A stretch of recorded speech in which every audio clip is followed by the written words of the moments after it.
Valentine is coming. Where is your boyfriend? You are sitting at home, lonely. Yeah, welcome to another episode of I Learn, You Learn, We Grow Together. Uri kureba video kuko Valentine yenda kugera cyangwa se yageze. So, happy Valentine's week. It's okay. Hano abona hari umuntu ufunguye iki kiganiro nta na boyfriend agira cyangwa girlfriend. Anyway, yeah, nkuko maze kubisoma ngiye kubabwira ide cyangwa se idea z'Imana ushaka guhereza umukunzi wawe cyangwa umugabo wawe ufite amafaranga make cyangwa udafite amafaranga cyangwa se ufite amafaranga menshi. You ready? Yes, kubera ko urukundo ntabwo urwiziza ariko ufite amafaranga gusa. Uwo mukundana agukunze ukuri, so ni byiza ko mwiziza umunsi w'abakundanye.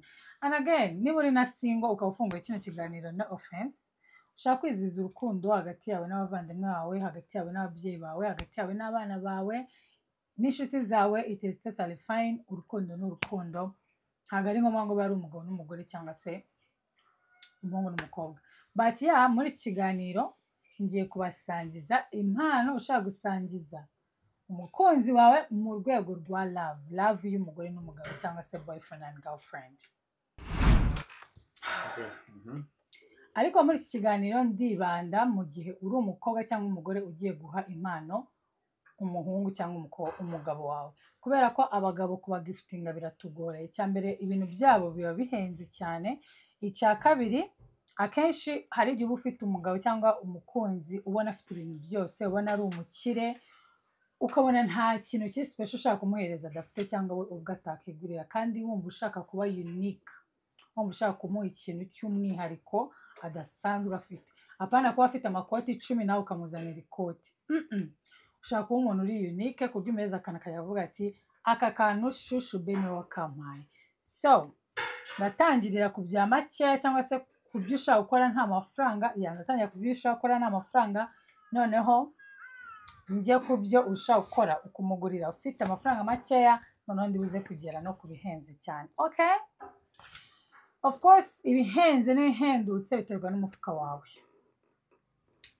Ushaka kugishyira muri kategori y'ibintu bidahenze, ariko wowe kubera umufuka wawe ukavuga uti ngiye kuri njyewe kirahenze cyangwa se cyo mucyo kiraciriritse. But I will try, ariko uko byagenda kose ide zose ndi bubahereze ntabwo ntekereza kuri bubure icyo uhitamo uri bukorera umukunzi wawe kuri Valentine. Iyi Valentine igiye kuba Valentine y'umwihariko ku buryo ntabwo uzayibagirwa n'umugabo wawe cyangwa boyfriend wawe, ntabwo azayibagirwa. Alright?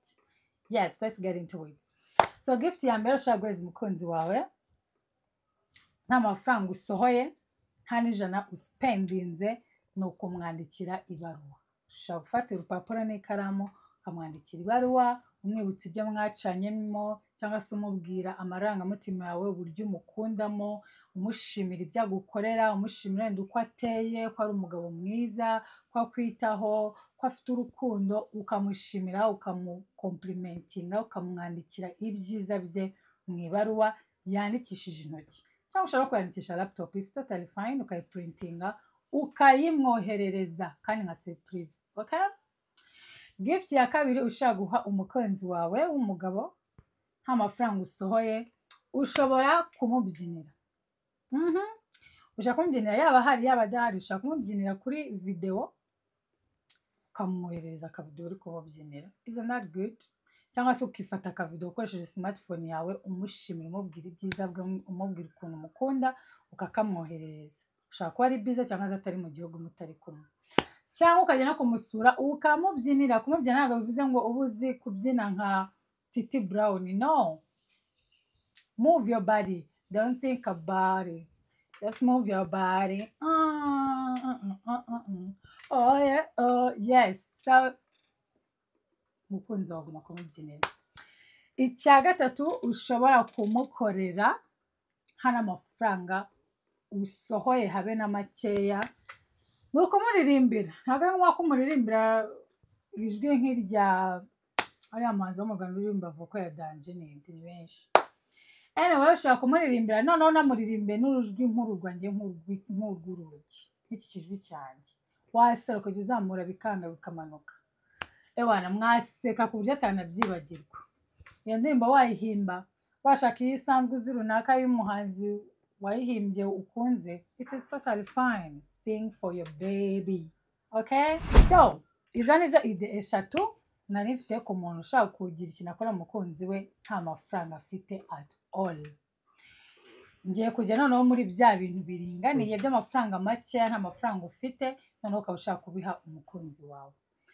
Icya mbere, abagabo ushaka kumuha box.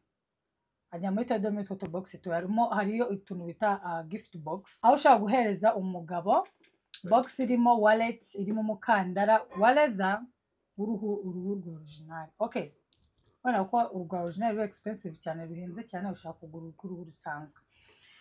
Box, umukandara, amasogisi, ugashyiramo utwo tuntu. Cyangwa se okay, I don't know, biterwa wenda n'umugabo wawe, ariko hari abagabo wenda ushaka gushyira nk'umukandara gusa nawe nyine bikaba bigaragara nawe, ariko nimba nta n'amafaranga ufite nabyo nta kibazo, ushaka kumushyira ikofi yonyine. Hari ukuntu abagabo bagira agakofi, ugasanga agakofi karashaje ariko agakunda kuba nta karekura, so surprise him with ikofi. Okay? Ariko nimba ufite amafaranga ushaka kugura ikofi, umukandara mwiza n'amasogisi, byabana nk'umwana karuvate, byose ukabishyira mu kabogisi kamwe. Ushaka guhereza umukunzi wawe w'umugabo, niba ari umuntu ukunda gukora siporo, ushaka kumugurira inkweto za siporo, ushaka kumugurira wenda kiti y'amajezi y'abagabo yo gukorana siporo yonyine, cyangwa se ukamushyira inkweto zo gukorana siporo zonyine, cyangwa se ukamushyiramo na ya ngofero bambariye bari muri siporo. Okay? Icyo gihe ni igihe umugabo wawe akunda gukora siporo. Cyangwa se nimba wenda akunda siporo nanone, ushaka kumugurira jaze y'ikipe y'umupira akunda. Of course, nta kuntu waba utazi ikipe y'umupira umugabo cyangwa sheri wawe akunda, Arsenal, Manchester, whatever.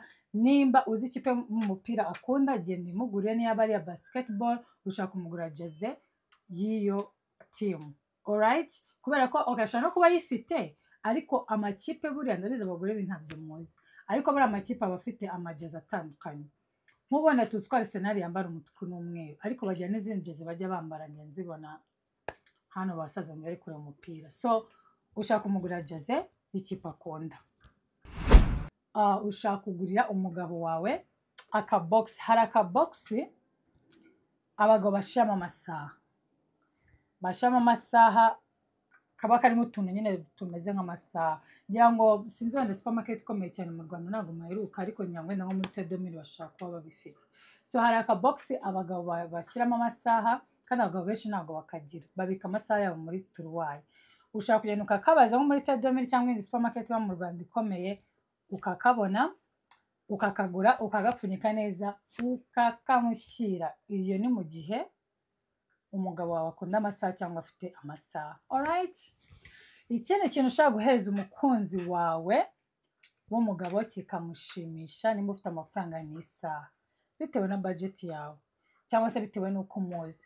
Nimba ari umukire uko biri kose, ubwo wenda nawe aguha ku mafaranga, uzafate kuyaguha ugende umugurira isaha, ubona nyine ku rwego rwiwe. Ariko amasaha yose aba ari muri budget itandukanye, iza makeya, izaringaniye, n'iza menshi cyane. So aho ngaho umuntu wese yafitinga mushaka kugura umugabo wawe isaha, cyane cyane nimba uzi ko azikunda. Turi kugendana? Ikindi kintu ushaka kugurira umugabo wawe kikamushimisha, ushaka kumugurira costume. Aha wenda ubu ntangiye kujya mu bihenzemo gakeya, ariko byose birashoboka. Abona costume zihendutse n'iziringaniye n'iza menshi. So niba uzi ko umugabo akunda utuntu tw'udukositime, cyangwa se akazi ke kamusaba kuba ayambara amashati n'amakositime, buy for him a suit, like why not? Genda ujya muri wardrobe ye wibe isuti imwe, ugende baguhereze ingana nayo, bakoreshe measurement baguhereze mizire ziwe. Isn't it? Yes, ikindi kintu ushaka gukorera umugabo wawe ni ukumuha laptop bag. Laptop bag nimba wenda sheri wawe afite akazi kamusaba kuba afite laptop, abagabo bagira laptop bag nziza ziri elegant. Iyi wenda ushaka kuba ishaje, ariko nta n'ikibazo, ushobora no kugira ebyiri cyangwa eshatu, it is fine. Laptop bag abantu bagira gute, barazikunda. So genda umushakire laptop bag nziza y'abagabo, uyimugurira, umushiramo amafaranga. Zishaka kuba zigura range ni nka 30-50 kuzamura, rwose aba nizihenze cyane.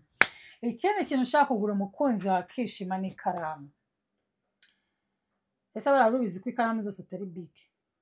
Nta nubwo ikaramu zose ari na taraji. Okay? Habaho ikaramu nziza z'abagabo, habaho amakaramu meza. Buriya nureba nka perezida cyangwa se abandi bantu b'abakire bakomeye, impamvu udashobora gupfa gufekinga sinyatire zabo, now this is some new information. Impamvu udashobora gufekinga sinyatire zabo nuko bagira amakaramu bakoresha ya ink yabugenewe, bagiye bagakoresha ubwabo. Iyo ink aribo yakorewe specifically, cyangwa se ari ama ink ubona avuga rya rangi riba mu ikaramu, irangi riba mu ikaramu ku buryo ridapfa kuboneka, ku buryo ushaka gufekinga sinyatire ye neza cyangwa inyandiko ye neza, akaba bizi ink akoresha cyangwa se ikaramu runaka akoresha. Noneho mwajya akagutsinda kubera ko mwagiye gushaka iryo rangi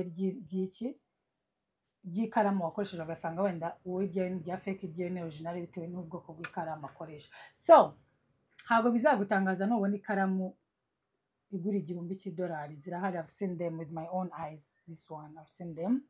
Amakaramu meza cyane. Okay, ubwo ni mu gihe wenda umugabo ari umuntu ukomeye, ari umuntu ufite amafaranga, nawe uyafite ushaka kumushakira izo karamu.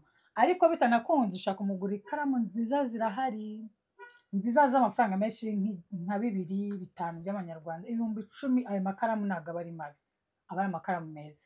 So ikindi kintu ushaka guha umukunzi wawe, of course, nanone biterwa. Umugabo wawe ashaka kuba ubona nta mipira afite, cyangwa se nta makoti afite, cyangwa se amapantaro yamushiriyeho asigaranye makeya, ukamugurira imyenda. Ushaka kuyivangavanga, cyangwa bitewe na budget ufite ukamugura imipira gusa, cyangwa amakote gusa, cyangwa amapantaro gusa, bitewe n'icyo ubona abura muri wardrobe yiwe. Alright?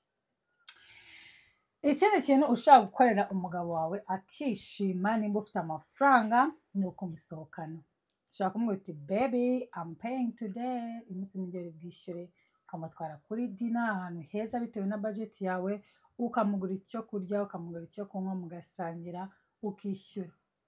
Nimba ufite amafaranga yawe nk'umugore wihaye, ufite ku faranga ku ikashi, ushaka kugenda ukabwira restaurant, akavuga ati iyi restaurant nayikodesheje uyu munsi, nta wundi muntu wemerewe kwinjiramo, ukaba uriyo we na baby wawe. Okay? Zino shakarafu twese tukagenda tukabura, oya gushaka ahandi turira. We na sheri wawe mukagira gute, mukarya ubuzima mwenyine muri restaurant. Ibyo ni igihe ufite amafaranga. Ikindi ushobora no kuba wenda ufite amafaranga, ukamugenda ukamukodeshereza icyumba ahantu kuri hoteli, bagashyira indabo mu cyumba, bagashyira indabo muri bathtub, mukagenda akaba ariho murira, muri mu mazi, murya ubuzima. Iyo ni treat, ni gift uba umuhaye ariko itari tangible, itari ikintu ufata ukacyumva, ariko ni treat uba umuhaye, ukamubwira ati iri joro ndagusohokana, tujye kurara muri hoteli, nishyuye everything on me. It is totally fine. Ikindi kintu ushaka gukorera umukunzi wawe cyangwa se umugabo wawe akishima, ni ukumukorera cadre. Ushaka gukora cadre irimo ifoto ye gusa, ushaka gukora cadre irimo amafoto yanyu mwembi muri kumwe, ushaka gukora cadre nini cyangwa ntoya ariko irimo udufoto twinshi muri kumwe tw'ibihe bigiye bitandukanye, wenda muzanye kuva kera cyangwa imyaka ingahe. Niba ari imyaka mike, it is totally fine. Upfa kuba wenda mufite amafoto, ugashyiraho amafoto menshi atandukanye y'ibihe bitandukanye mwagiye mwifotoza. Ushaka wenda kuba gufata ifoto nanone nini, ugashyiramo amafoto menshi atandukanye, in case ari umugabo wawe, ugashyiramo n'amafoto y'abana banyu, ukabivanga, ukandikaho n'ijambo ushaka uti maybe you are the best dad in the world, thank you for being the best husband, thank you for being the best boyfriend, thank you for loving me, warakoze kunkunda, warakoze kumpa abana beza, ukavangamo n'abana bawe, nawe ukishyiramo, mwese mukishyiramo, ukayimuhereza. Okay? Ikindi nkiri kuri cadre, ushobora umugabo kumuhereza ifoto ishushanyije, ifoto yiwe ishushanyije, cyangwa ifoto yawe nawe muri kumwe ishushanyije. Hano hanze dufite abana bashushanya, my darling. Dufite abana bashushanya, agashanya umuntu akavuga nk'uko ameze. So put some money in your babe, invest in your love, okay? Genda wishyure umuntu agushushanye akuvaneho neza uhereze bebe umwite thank you for loving me, alright? Yes, n'ibindi byinshi, ushaka kumugurira telefone nshyashya, ushaka kumugurira computer, ushaka kumugurira tablet, ushaka kumugurira imodoka, my rich wives, Oga wife, ba Oga wife muri he? Ba Oga wife tumenyane ba Oga wife. Yes, umva ushaka kumusurprise ukamugurira imodoka, it is totally fun and acceptable. Umugabo ushaka kumukunda mu buryo bwe, umugabo ashaka kuba yambara amashenete, ukamugura box y'amashenete, amashenete y'abagabo, impeta z'abagabo z'umukara n'iza silver, abagabo ibintu baba bikunda. It's totally fine mugura ishenete yawe ya silver cyangwa ya gold, umumenemo amafaranga. Kumva umugabo, why not? Yes, so guys, spice it up your love, spice it up. Shyiramo umunyu, shyiramo igitunguru, shyiramo ibirungo, shyiramo coriander na turmeric n'ibintu byose kugira ngo urukundo rwogere. Yes, so yeah, nimba wumva ibintu ndi kuvuga washaka kumva cyangwa se bigufitiye umumaro, kanda subscribe, share this video because why not? And happy Valentine. Bye.